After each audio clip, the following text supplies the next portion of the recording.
she had been saving for 8 months. 8 months of skipped dinners, extra tutoring sessions, illustrations sold for $40 each. All of it building toward one single thing she wanted to buy for herself. Not for a man, not for anyone else. For herself.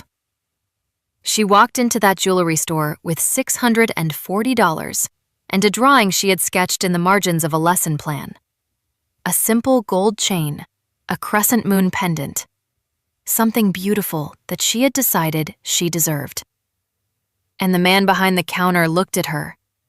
This beautiful black woman in her olive green dress, her natural hair, her quiet dignity. And he smiled that smile. The one that gets turned on and off. And he said, "Gold looks cheap on dark skin. Have you considered silver? We have very affordable pieces in the back." She didn't scream. She didn't cry. She just stood there, absorbing it the way she had absorbed 100 moments exactly like it, with straight posture and controlled breathing and a face that showed nothing, while something inside her broke very quietly. What she didn't know was that someone had walked in behind her. A Korean Mafia boss in a black suit, neck tattoos climbing toward his jaw, a watch on his wrist worth more than the entire display case in front of her. A man who had heard every single word. And what happened next did not just change that afternoon. It changed everything. Before we begin, drop a comment telling us where you're watching from and what time it is there. If stories about karma, love, and hidden truths move you, don't forget to subscribe to the channel. 1519. The gold caught the light the way it always did. Indifferent, ancient, unbothered by whoever stood before it. Keisha Monet Washington had been standing outside the glass door of Callaway Fine Jewels for 4 minutes and 37 seconds. She knew the exact count because she had been watching the second hand on the small clock visible through the window, the one mounted on the wall between 2 velvet-lined display cases, its brass frame polished to a shine that seemed designed to remind you, before you even walked in, that everything here had a price attached to it that was meant to make certain people hesitate. She had hesitated 8 months ago, too. But that had been different. That had been the hesitation of someone who had not yet saved enough, who had stood outside a different jewelry store on a different street and told herself, not yet. Not yet. The not yet had stretched and stretched until it became a discipline. A quiet architecture of sacrifice built one skipped dinner and one unsold illustration and one extra Tuesday afternoon tutoring session at a time, until the number in her account had finally matched the number she had written in the margin of her sketchbook beside a small drawing of a crescent moon pendant hanging from a delicate chain. $640. She had written it in pencil first, then traced over it in pen. Now she pushed open the door. The bell above it made a small, polite sound, the kind of sound designed to be noticed by the people inside without startling them. An announcement calibrated for a certain kind of entrance. 2 salespeople glanced up from behind their respective counters. One of them, a young woman with a neat bun and a practiced smile, let her eyes travel from Keisha's face to her dress to her bag and back to her face in the span of approximately 1.5 seconds, after which the smile remained, but something behind it quietly rearranged itself. The other salesperson, a younger man folding tissue paper at the far end of the room, did not look up at all. Keisha had spent enough years walking into rooms that were not designed for her to know the difference between being seen and being assessed. This was an assessment. She moved toward the center display case anyway, because she had not come this far to stand near the door. The store smelled of something deliberately neutral. Not flowers, not wood, not anything that could be identified as belonging to any particular place or person. It smelled of controlled air and glass cleaner. and the faint metallic tang that lives inside rooms where valuable things are kept behind locked surfaces. The lighting was warm but precise, angled to make every piece in every case appear to generate its own glow, as if the jewelry itself were producing light rather than merely reflecting it. She found it almost immediately. It was exactly where she had imagined it would be, in the third case from the entrance, second row from the top, between a pair of gold hoop earrings and a stackable ring set that cost 4 times what she had saved. The crescent moon pendant. Thin chain, clean, unadorned, the kind of piece that did not announce itself, but that, once noticed, could not be unseen. It was the same shape she had drawn in her sketchbook, the same proportion she had sketched in the margins of lesson plans, on the back of grocery receipts, on the corner of a napkin at the diner on Clement Street, where she sometimes went alone on Friday evenings to draw and eat eggs and feel, briefly, like her life had a certain romantic quality to it that the rest of the week made difficult to access. She pressed her fingertip lightly against the glass above it. "Can I help you?" Derek Calloway had emerged from the back room the way men like Derek Calloway always emerged from back rooms, with the particular energy of someone who has been doing something important and has graciously paused it to attend to you. He was wearing a gray striped suit that had cost more than Keisha's monthly rent, and his silver hair was combed with the kind of precision that requires both a good mirror and a belief that one's appearance constitutes a form of authority. He was smiling, but it was the smile that gets turned on and off, the smile that lives near the surface and doesn't go deeper. "Yes," Keisha said. "I'd like to see that one, please." She pointed to the crescent moon pendant. He looked at her finger on the glass, then at the pendant, then at her. The full assessment, slower this time, more practiced. The kind of evaluation that men like Derek had performed so many thousands of times that they no longer recognized it as a choice. He unlocked the case, lifted the pendant with 2 fingers, the way you lift something you expect to put back shortly, and placed it on the velvet tray on top of the counter. "On 18-karat gold," he said. $640. "I know," Keisha said. "I researched it before I came." Something crossed his face when she said that. Not quite surprise. More like the minor recalibration of someone who has received a small piece of information that doesn't quite fit the shape of the assumption he has already made. He looked at the pendant again, then back at her. "You know," he said, and his voice had shifted slightly, acquired a tone she recognized immediately. The tone of someone about to say something they believe is helpful, something they have perhaps said before and received no complaint about, which in their mind constitutes permission to keep saying it. Gold is interesting that way. It reads very differently depending on complexion. He paused. On certain skin tones, it really pops, but on darker skin? Another pause, waited. The kind of pause that does the work the words are too cautious to do directly. "Honestly, it can look a bit cheap. We have some beautiful silver pieces in the back, very affordable. I think you'd be surprised." The room did not change. The lighting did not flicker. No one turned to look.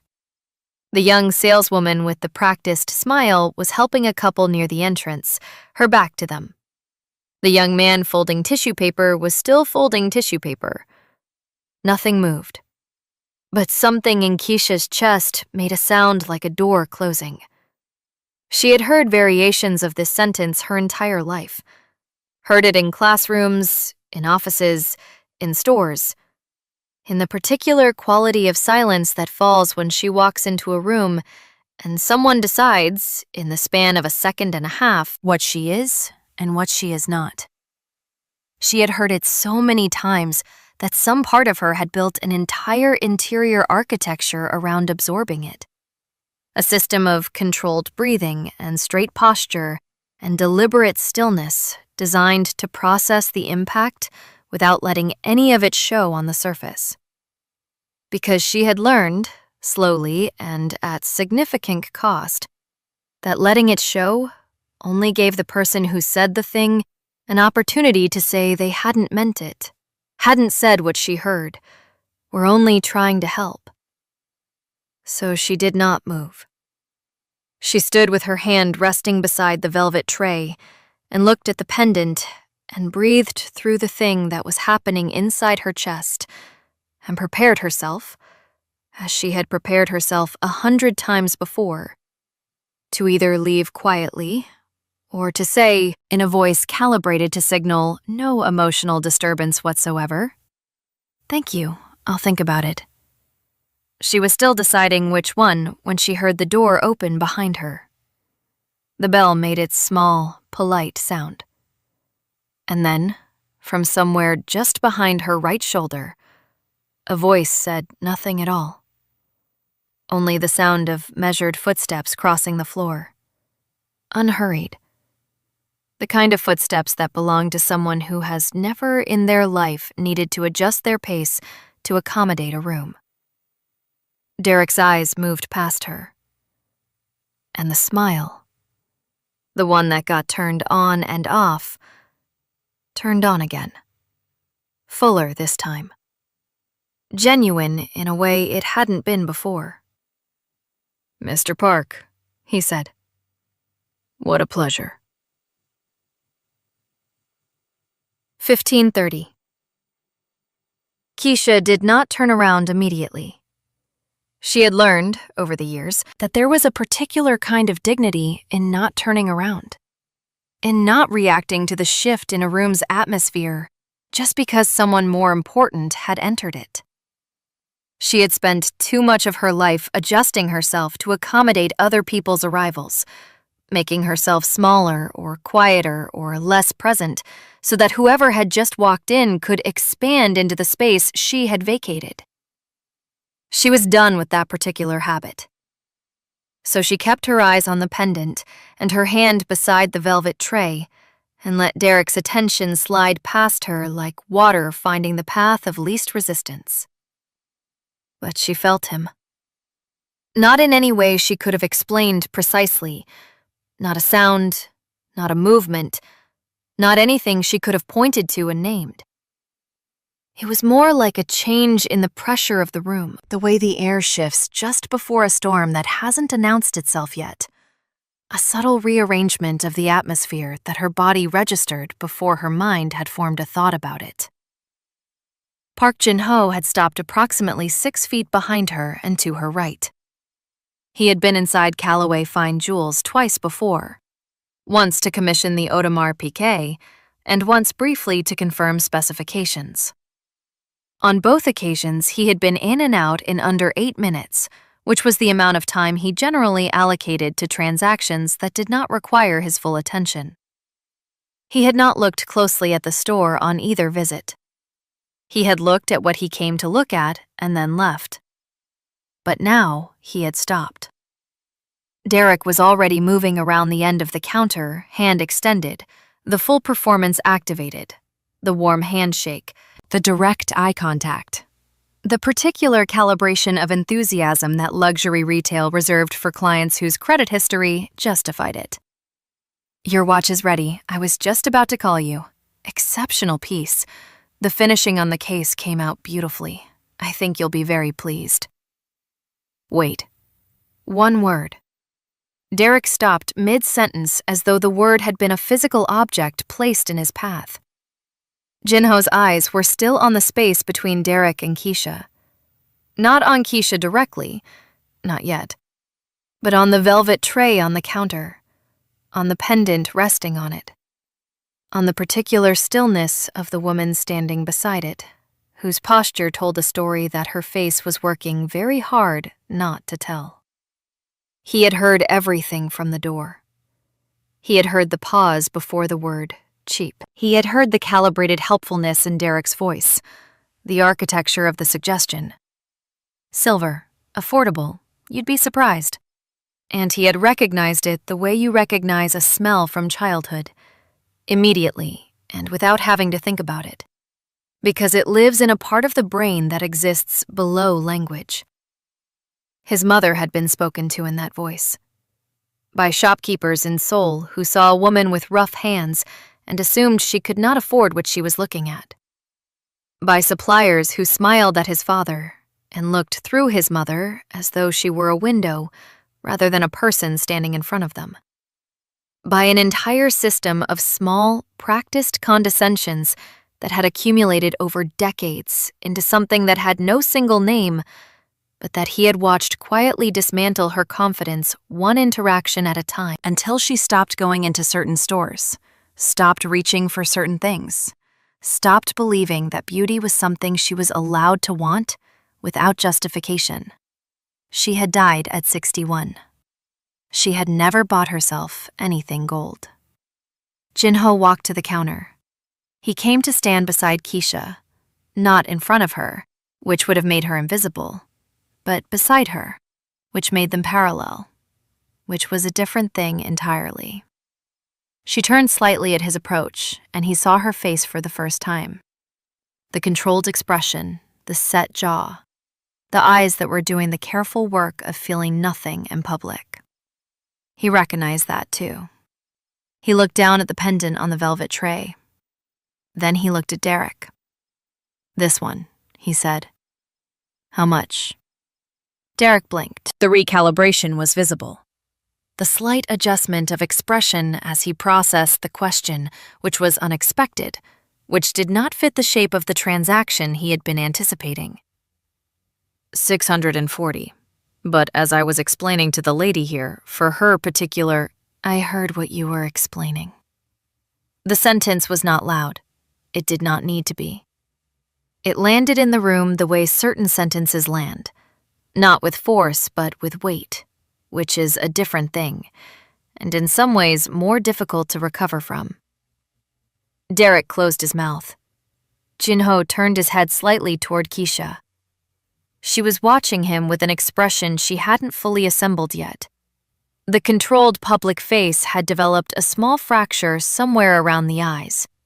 Not distress exactly, more like the look of someone who has braced for an impact that has not arrived in the form they expected and is now recalibrating their own response.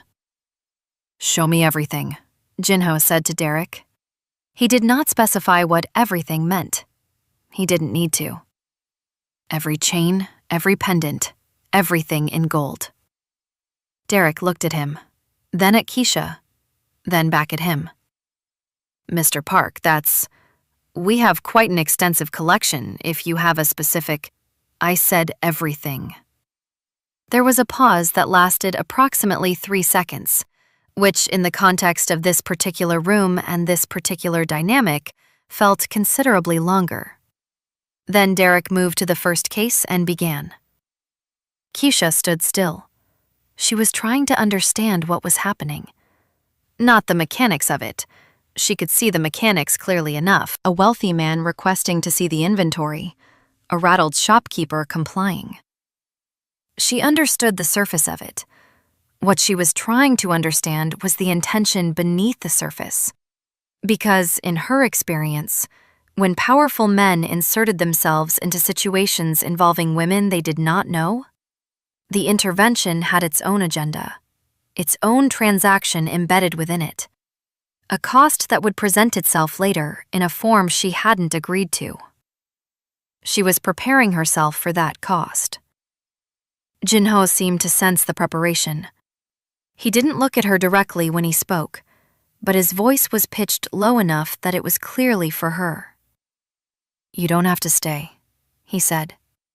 She looked at him. The tattoos on his neck were more elaborate up close. A dragon that began somewhere beneath his collar and climbed toward his jaw, interspersed with characters she recognized as Korean but could not read. His face was still, the way faces are still when the person behind them has long since stopped performing stillness and simply arrived at it. "I know," she said. Neither of them said anything else, but she didn't leave. Derek was pulling trays now, laying pieces on the glass top of the center counter in careful rows, his movements efficient and increasingly uncertain. The salesman's practiced confidence quietly eroding under the pressure of a situation whose rules he had not yet identified. The young saleswoman near the entrance had drifted closer, pretending to reorganize a display. The young man with the tissue paper had stopped folding. Piece by piece, the collection of Callaway fine jewels assembled itself on the counter between them. Jinho moved slowly along the row. He picked up each piece, turned it, set it down. He was not performing consideration. He was genuinely looking, but not at the jewelry. Or not only at the jewelry. He was watching Keisha in his peripheral vision, watching the small, involuntary reactions she was trying not to have. The slight forward lean when the geometric bracelet came out, the way her eyes returned to it a second time and then a third, the careful neutrality she arranged over her expression each time she caught herself reacting. He cataloged each one. 40 minutes passed. Derek's forehead had developed a shine. Jinho came to the end of the row and stopped. He looked at the crescent moon pendant, which had remained on its velvet tray slightly apart from the others, where Derek had originally placed it. Then he looked at Keisha. "Which one?" he said. Not quite a question. She blinked. What? While he was showing them. You looked at 3 pieces more than once. His eyes moved briefly to the geometric bracelet. Which one? Keisha felt heat move up the back of her neck.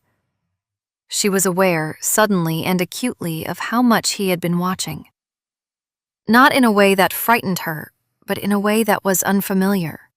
Being watched not to be assessed, but to be understood.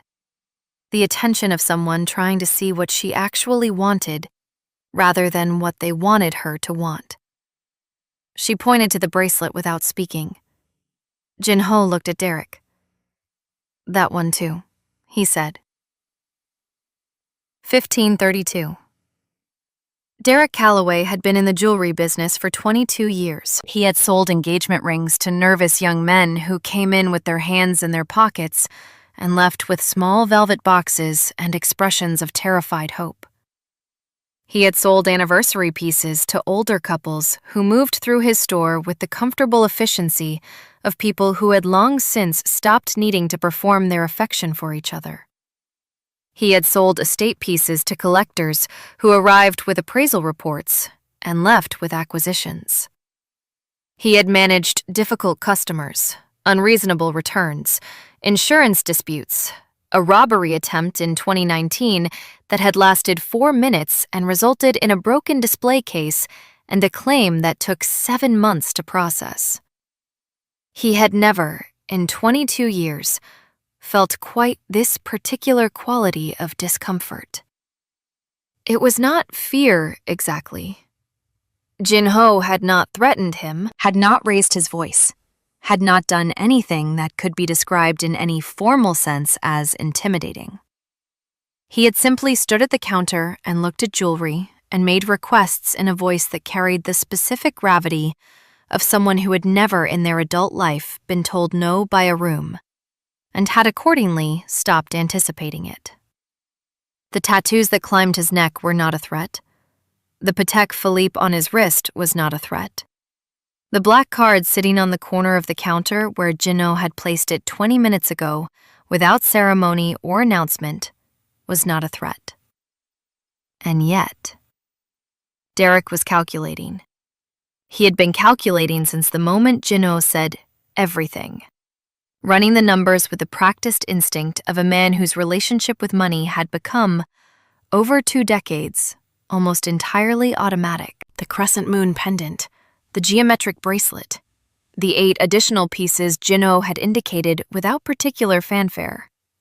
A rope chain, a flat link, 2 pendants, a men's signet ring, a tennis bracelet, a pair of drop earrings, a wide cuff, plus the Audemars Piguet. The total lived somewhere in the neighborhood of $132,000. The store's monthly operating costs were $68,000. Derek had 3 outstanding invoices with his primary gold supplier that he had been managing, carefully and with increasing anxiety, for the better part of 4 months. The relationship was not yet broken, but it was developing the particular brittleness of a thing that has been bent too many times and is beginning to remember each bend. $132,000 would not solve everything, but it would create enough breathing room that everything stopped feeling quite so immediately catastrophic. He began to wrap the pieces. His hands were steadier than his thoughts. Jinho was standing slightly back from the counter now, giving Derek the physical space to work while occupying the room in every other sense. Keisha had not moved far. She was at a slight angle from where she had been, close enough to the counter that she remained part of the transaction without having agreed to be, still wearing the expression of someone processing a situation whose meaning had not yet fully resolved itself. She was looking at the crescent moon pendant. It was still on its separate velvet tray, slightly apart from the pieces Derek was packaging. Jinho had not indicated it as part of the collection he was purchasing. Not explicitly, not yet. And the ambiguity of its status had given it a strange kind of gravity in the arrangement of objects on the counter. A small, unresolved note at the end of a sentence that had not yet been punctuated. "One more thing," Jinho said, "before you process." Derek looked up. Jinho nodded toward the pendant. "That one goes separately." A pause. "Not in my bag." Derek looked at the pendant, then at Keisha, then at Jinho. The calculation in his expression was visible now. Not the financial calculation, which had already been completed, but the social one. The attempt to map the geography of what was happening between these two people who had arrived separately and stood beside each other as strangers, and were now somehow the joint center of a situation he had created and could no longer control. "Of course, Mr. Park," he said. "Absolutely." And, Jinho continued, and his voice had acquired something it had not carried before. Not harder, not softer, but more deliberate. Each word placed with the care of someone who has decided that what they are about to say will be said correctly. "You're going to wrap it yourself. And when you hand it to her, you're going to tell her what it looks like." The room went very quiet. "Mr. Park, with your own words," Jinho said. "True ones, this time." It was the phrase, "this time," that did it. Not loud, not accompanied by any change in expression, just sitting there in the sentence like a stone in still water, its presence making the surface around it ripple outward in all directions at once. Derek set down the tissue paper he was holding. He picked up the crescent moon pendant, walked around the end of the counter. He moved the way men move when they are doing something they know they should have done differently from the beginning. Not shuffling, not cringing, but carrying the full weight of the moment in the set of his shoulders, in the slight forward angle of his head, in the deliberate quality of each step. He stopped in front of Keisha. She watched him come. She had not looked at Jinho since he gave the instruction. She had kept her eyes on Derek, tracking his approach with the alert, composed attention of someone who does not know exactly what is coming, but has decided to receive it standing up. Derek reached up and placed the chain around her neck. His fingers were careful, professional. They did not linger. The clasp caught on the first try, which, under the circumstances, felt like the only thing that had gone smoothly in the last hour. He stepped back and looked at her.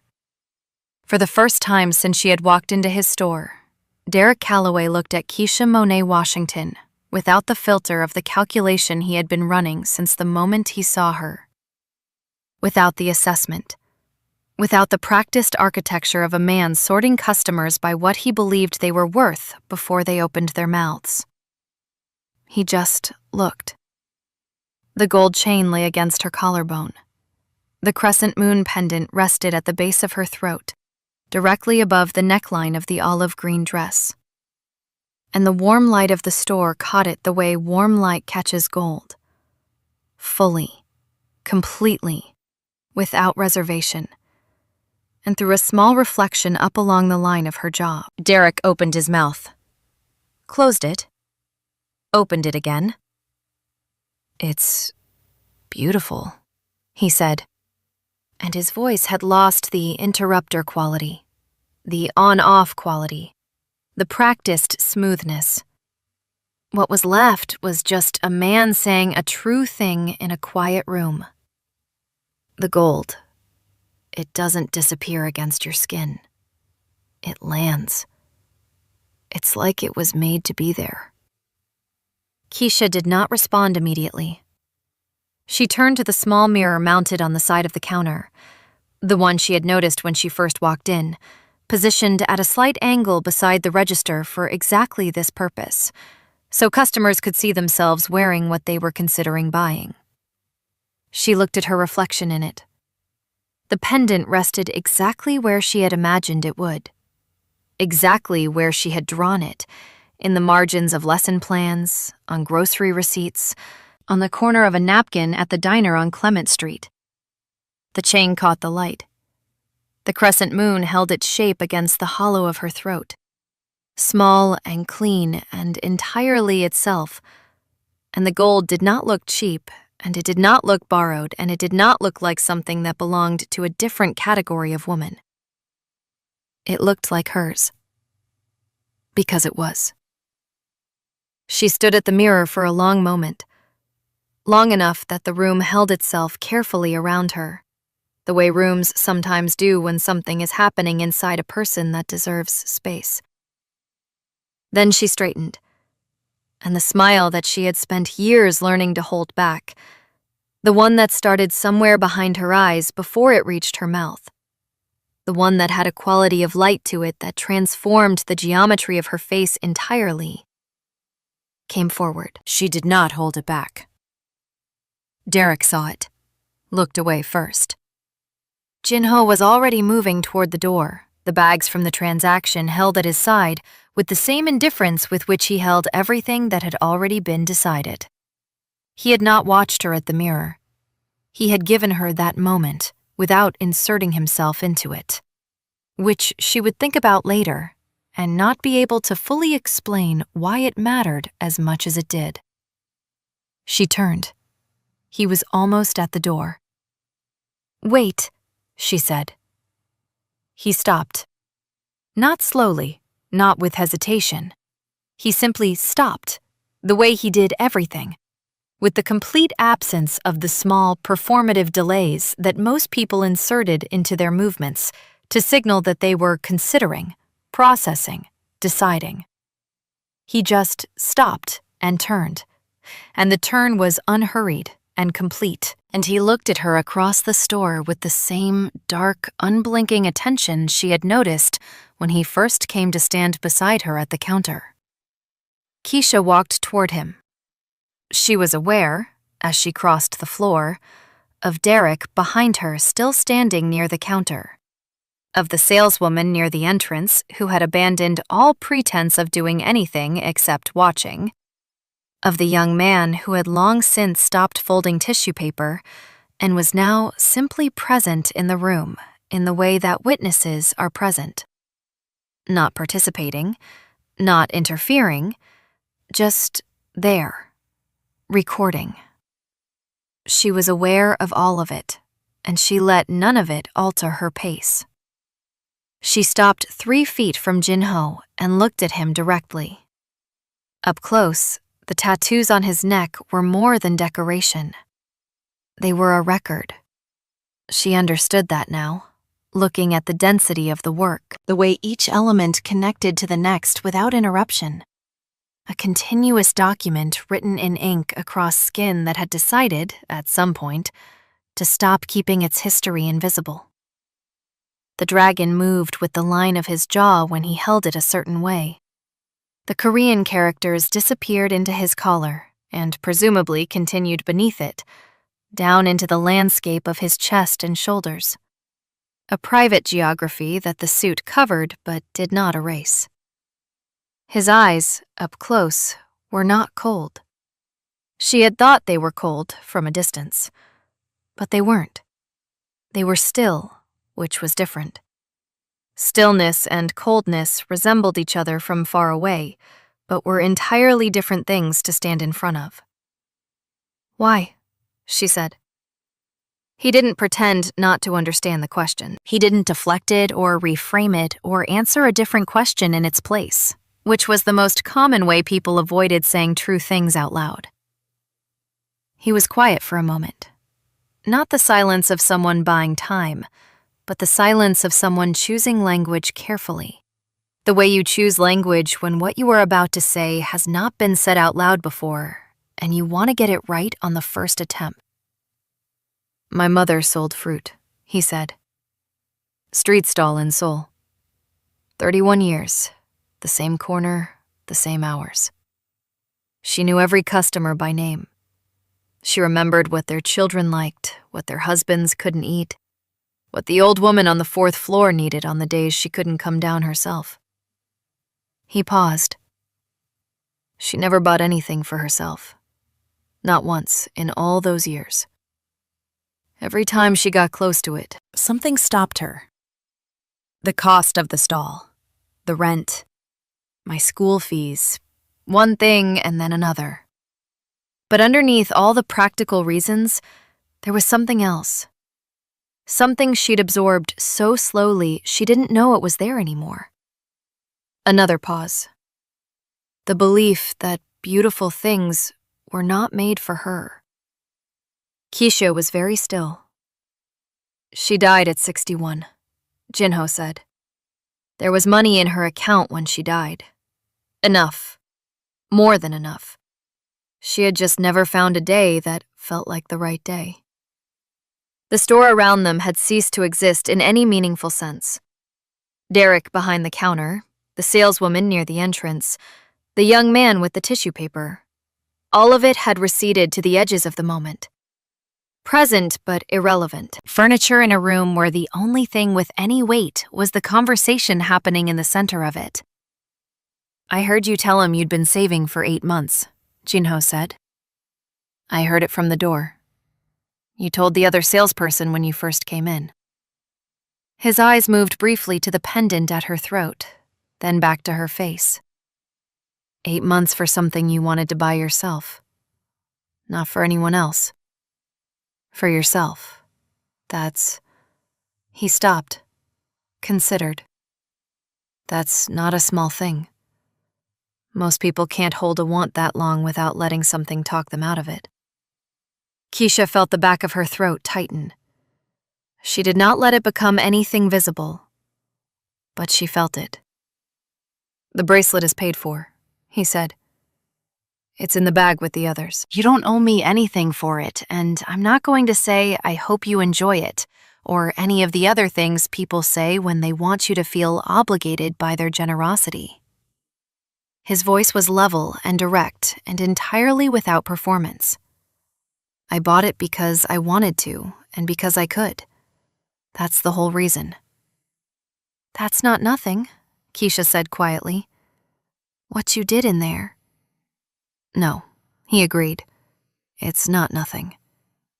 They stood for a moment in the particular silence that exists between two people who have exchanged true things and are now simply existing in the aftermath of that exchange, letting it settle, not rushing to fill it with something smaller.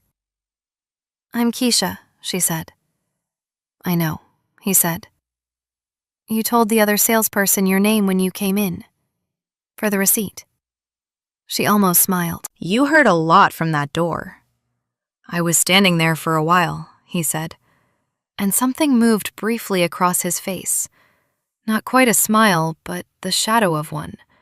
The outline of where a smile would be if he allowed it. Which he didn't, quite. "I needed to understand the situation before I came in," And did you understand it? Enough, he said. She looked at him for a moment longer. Then she said, Your mother sounds like she was remarkable. Jinho was quiet.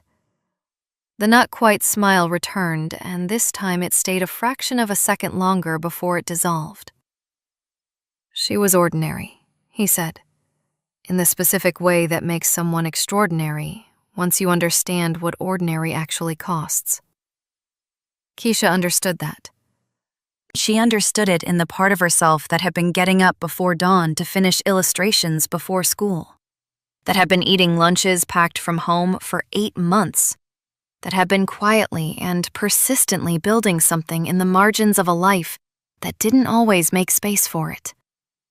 She understood the cost of ordinary. She had been paying it her whole life. I should go, Jinho said. Yes, she said. He turned toward the door. His hand found the handle.